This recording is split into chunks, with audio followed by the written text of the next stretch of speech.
So, Sheikh, people who live in countries like Canada or America, and they want to get a house, what's the halal way of getting a house? Like, what's the process that should be taken to ensure that there isn't any haram to it?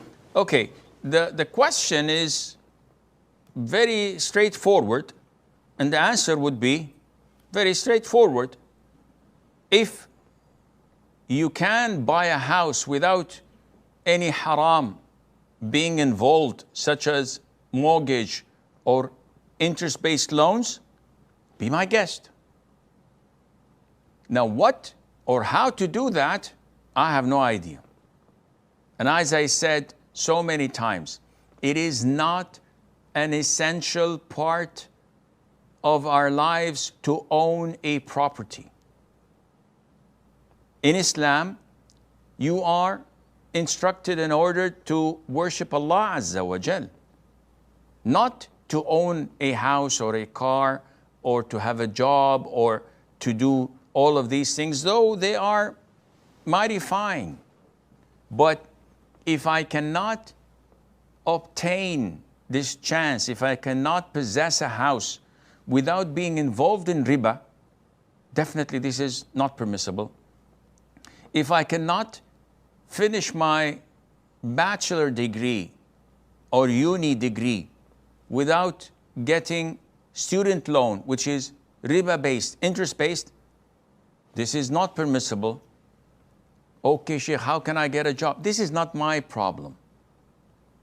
For you to work as a janitor and get peanuts is more honorable than to get a student loan and be a neurosurgeon or a rocket scientist.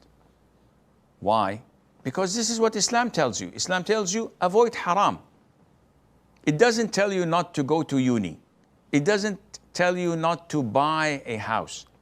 It tells you simply avoid haram, full stop. Is there any difficulty in that? Yes.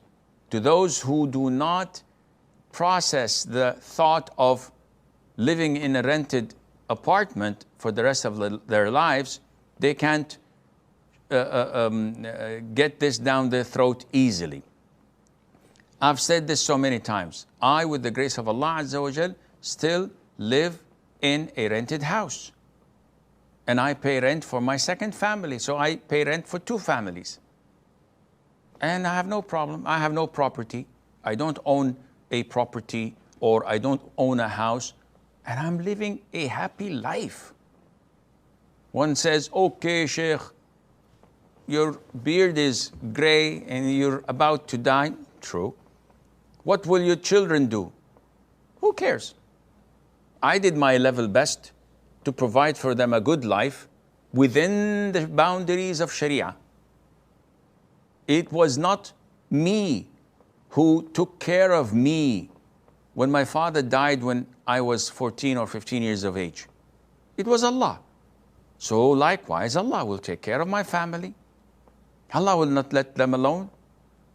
So, Sheikh, but you have to do this. I don't have to do anything, akhi. If I had money, I would have bought a house or I would have bought a property or a plot. But I don't. So, am I going to go to haram, maybe sell a fatwa here or there and make lots of bucks, or borrow with riba? No, I'm not going to do that. Life is too short. And the grave is scary. You don't want to spend time there being burnt and tormented. You want it to be all like fragrances and flowers and blessings of Allah Azza wa Jal. So this is your test, my friend. And you have all the right to choose your course of action.